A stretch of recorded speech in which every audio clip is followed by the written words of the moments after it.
बिस्मिल्लाहिर्रहमानिर्रहीम। आज का हमारा टॉपिक है how sexual reproduction in animals takes place. आज डेट है 18 अगस्त 2020, क्लास 10 और सब्जेक्ट साइंस। तो सेक्सुअल रिप्रोडक्शन के लिए दो चीज़ों की ज़रूरत पड़ती है। एक तो हो गया मेल सेक्स हार्मोन्स,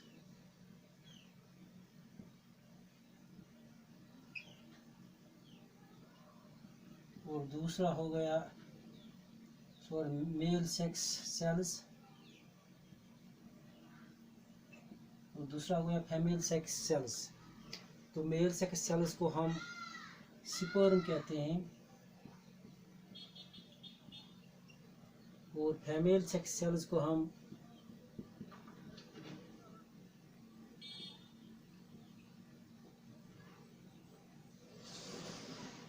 ओवा और एग कहते हैं। जब ये फ्यूज़ करते हैं, जब फर्टिलाइजेशन होती है, तब जाके जाइगोट बन जाता है।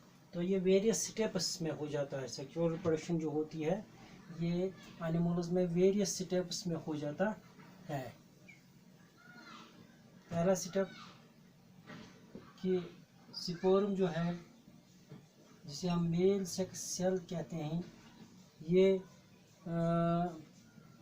प्रोड्यूस होता है। इसे प्रोड्यूस करते हैं mails, and they produce it through a reproductive structure called pens.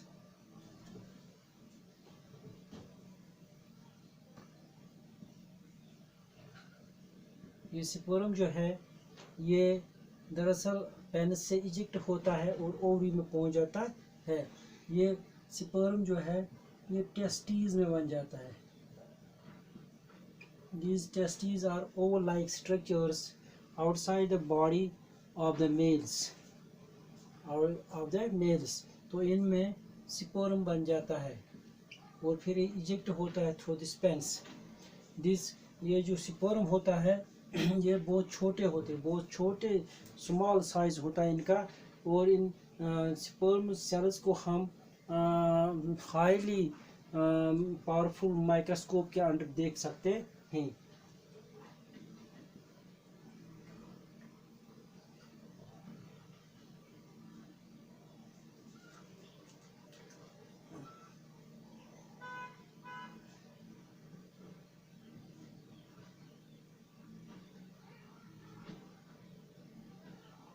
Sperm cell कुछ ऐसी स्ट्रक्चर होती है। इसका हेड होता है,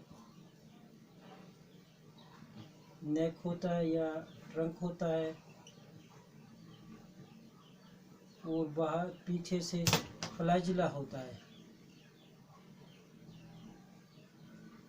जब रिलीज होता है वेजिना के अंदर, तो ये फ्लैजिला जो है it helps this sperm to move. ये इसको आगे चलने में मदद करता है। अब ये जो नेक्स्ट स्टेप है, ये आप जब ओवरी में पहुंच जाता है, जब ये इजेक्ट होता है, then it reach into the ovary. तो ओवरी में पहुंचने के बाद क्या होता है कि वहाँ से जो ओवरी होती है वो रिलीज करती है इजेक्शन ऑफ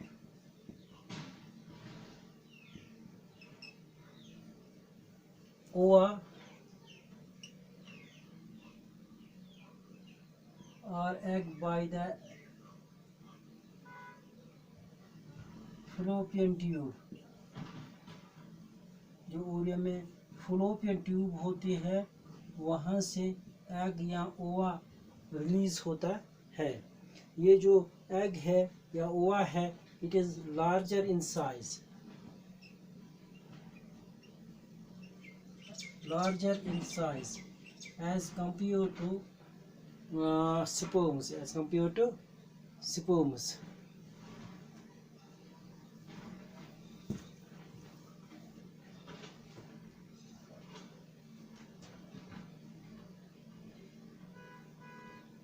ये स्पर्म है, ये फ्लैजिला है,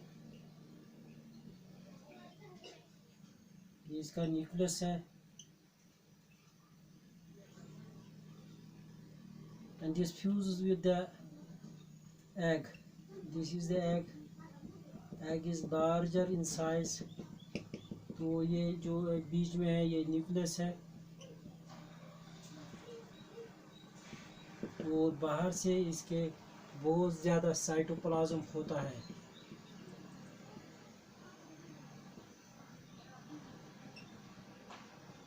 and this sperm fuses with the egg. ये स्पोर्म जो है ये इसके साथ फ्यूज हो जाता है, मिक्स हो जाता है, मिल जाता है, ये इंटर हो जाता है इसके अंदर.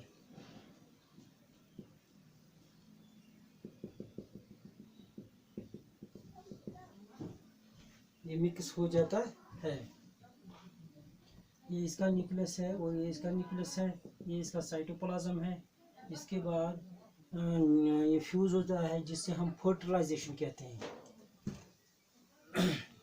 तो ये जब इजेक्ट होता है स्पर्म, तो दूसरी बार क्या होता है कि दूसरे स्टेप में इजेक्ट होता है ओवा या एग. तो तीसरे स्टेप में ये फ्यूजन होता है जिसे हम फर्टिलाइजेशन कहते हैं. तो तीसरा स्टेप जो है इसका वो है फर्टिलाइजेशन.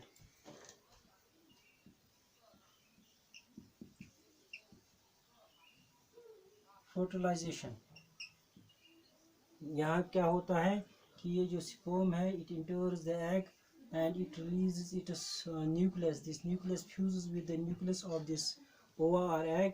और इसके बाद ये जो सेल है it becomes diploid. It is called a zygote. जब ये फ्यूज के साथ हो जाता है तो ये zygote बनाता है. zygote is a diploid cell. वो जो मैंने कल भी कहा था कि जो सेक्स सेल्स या जर्म सेल्स होते हैं या गिमिट जो होते हैं, they have half number of DNA or they have half number of chromosomes or haploid chromosomes. That is the reason why they are special cells.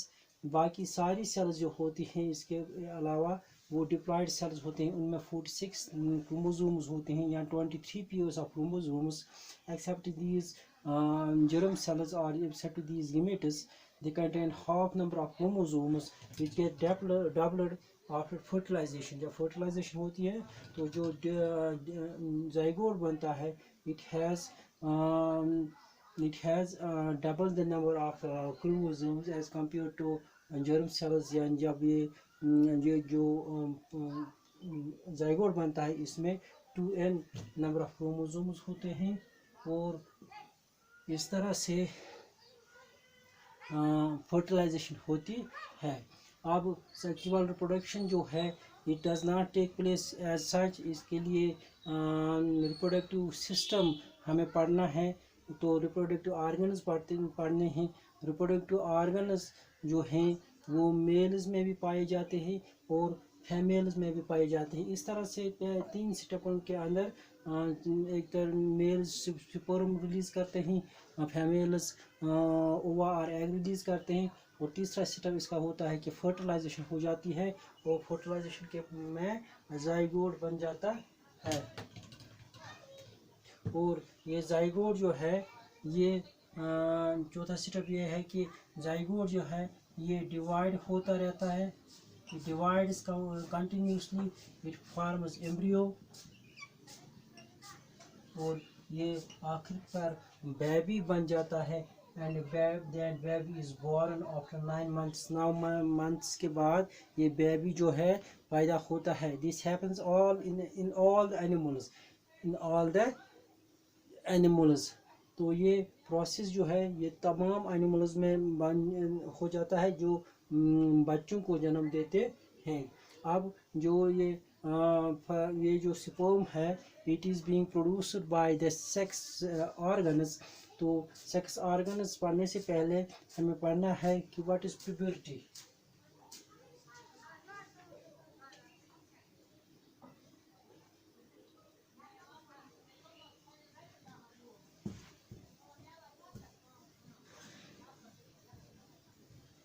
What is puberty. Puberty क्या होती है.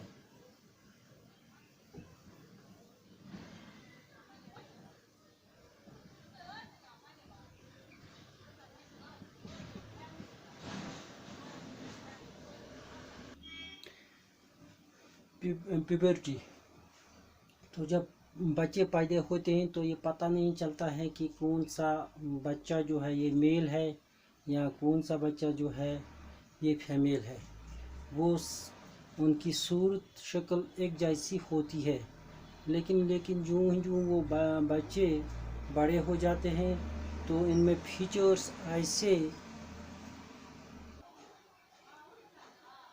Features ऐसे प्रोड्यूस होते हैं, तो हम ये कह सकते हैं कि कौन सा बेबी जो है ये मेल है और कौन सा बेबी जो है ये फीमेल बन जाता है।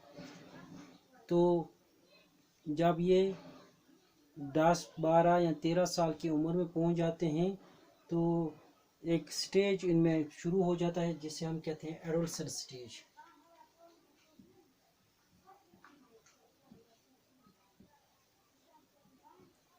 जब 10-11 साल से ये पार करते हैं या इनकी उम्र 11 साल हो जाती है तो उस स्टेज को हम एडोलसेंट स्टेज कहते हैं।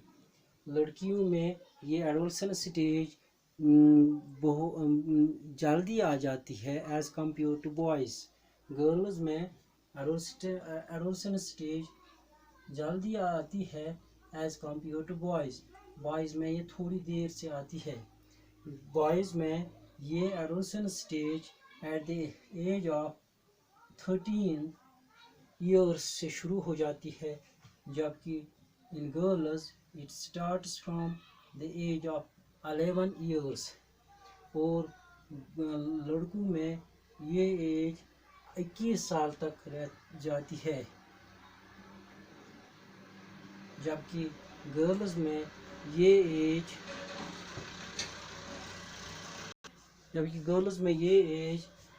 18 साल तक रहती है। इस दौरान जब ये 11 साल तक पहुंच जाते हैं गर्ल्स या बॉयज़ 13 साल के हो जाते हैं तो इनमें सेक्स सेल्स प्रोड्यूस करने की कैपेसिटी हो जाती है। They are now able when the boys reach at the age of 13 years and girls reach at the age of 11 years, and this age is known as adolescence age. After 20 years, 21 years and 18 years, and they now get the capacity to produce sex cells. Boys जो होते हैं ये sperm को produce करते हैं, जबकि girl जो हैं ये एग्स या ओवा को प्रोड्यूस करते हैं। The capacity of the boys or girls to produce sperm or eggs, and this stage is known as puberty. इस स्टेज को जिस पर ये सेक्स सेल्स प्रोड्यूस करने की कैपेसिटी रखते हो, इस स्टेज को हम प्यूबर्टी कहते हैं। प्यूबर्टी में बहुत सारी चेंजेस मेल्स और फीमेल्स के अंदर आती हैं, तो उन चेंजेस की वजह से इनमें सेकेंडरी सेक्सुअल कैरेक्टर्स प्रोड्यूस होते हैं। ड्यू टू प्यूबर्टी और at puberty different characters are found in the girls as well as boys due to the development of these sex cells or due to the development of the germ cells. Boys की हम बात करेंगे तो puberty के दौरान इनमें secondary और इन changes को हम सेकेंडरी सेक्सुअल कैरेक्टर्स कहते हैं। सेकेंडरी सेक्सुअल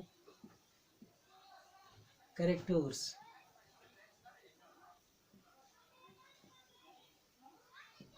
तो पहला कैरेक्टर जो है बॉयज़ में वो ये है, हियर डेवलप्स एट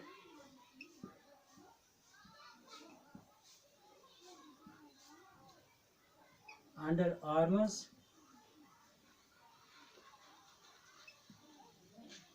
जिनको हम आर्म पिट्स कहते हैं, एट pubic regions पे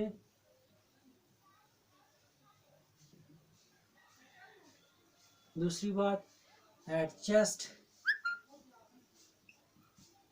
एटसेट्रा। इनमें बॉयज़ में मोस्टेच और बियर्ड भी डेवलप होते हैं।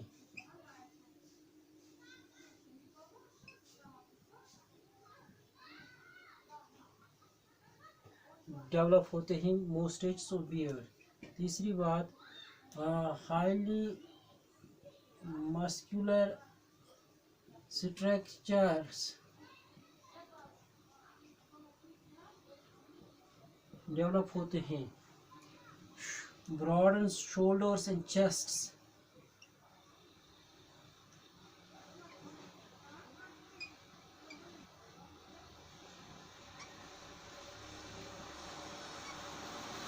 शोल्डर्स एंड चेस्ट और इनमें टेस्टिस एंड पेनिस डेवलप होता है। टेस्टिस और पेनिस डेवलप होते हैं। Develops in the mails. और इसके अलावा वॉइस जो है, वॉइस हॉर्स होती है, यानी कि क्रेक होती है और क्रेकड वॉइस होती है। ये भी क्रेकड वॉइस भी डेवलप होती है बॉयज़ में। और ये सभी चेंजेस जो हैं it occurs due to the production of a hormone known as testosterone. Testosterone एक हार्मोन है जो प्रोड्यूस होता है और इस टेस्टोस्टेरोन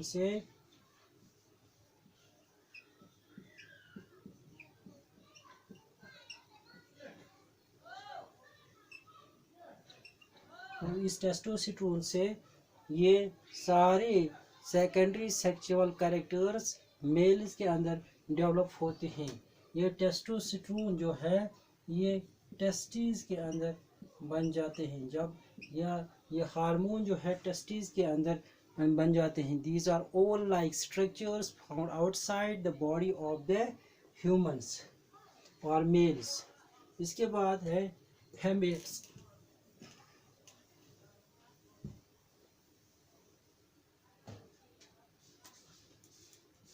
तो secondary sexual characters in females.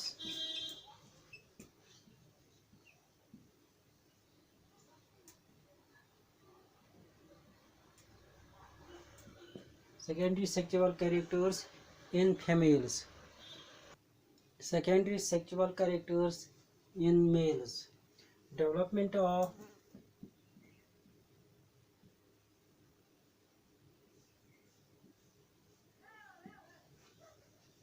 hair, underarms, जिनको हम आर्मपिट्स कहते हैं, एंड एट pubic hair। इसके अलावा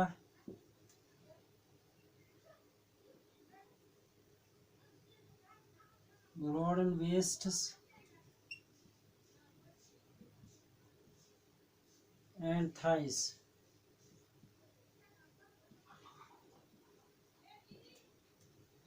इसके अलावा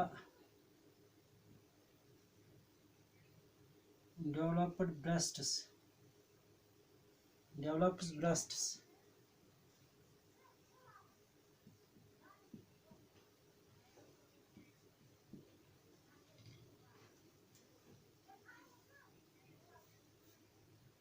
और इसके अलावा highly pitched voice.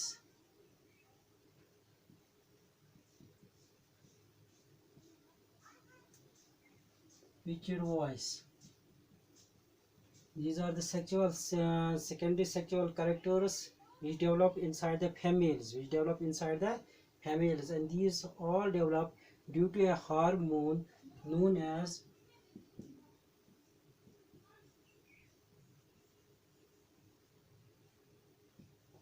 estrogen. It is estrogen and progesterone.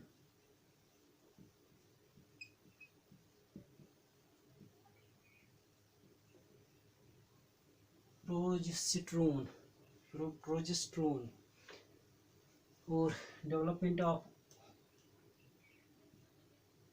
ओवा और एग बन जाता है। ओवरी जो होती है वो पहले से डेवलप हुई होती है, तो ओवरी ये जो ओवा है ये ओवरी के अंदर प्रोड्यूस होता है। जिस estrogen and progesterone help in the development of the secondary sexual characters. तो अब ह्यूमन रिप्रोडक्टिव सिस्टम जो है वो इसमें हमने पढ़ना है male reproductive system and female reproductive system, किस तरह से वो बने हुए होते हैं और वो किस तरह से प्रोड्यूस करते हैं स्पर्म एंड ओवा। मेल रिप्रोडक्टिव सिस्टम जो है वो स्पर्म को प्रोड्यूस करता है और फीमेल रिप्रोडक्टिव सिस्टम जो है वो एग और ओवा को प्रोड्यूस करता है। तो एक स्ट्रक्चर है जिससे सेक्स सेल जो है वो रिलीज हो जाते हैं और उसके बाद उनमें फ्यूजन होता है, जो हमने पहले पढ़ा कि फ्यूजन होता है और वहाँ पे जाइगोट बनता है और जाइगोट से फिर बेबी बन जाता है।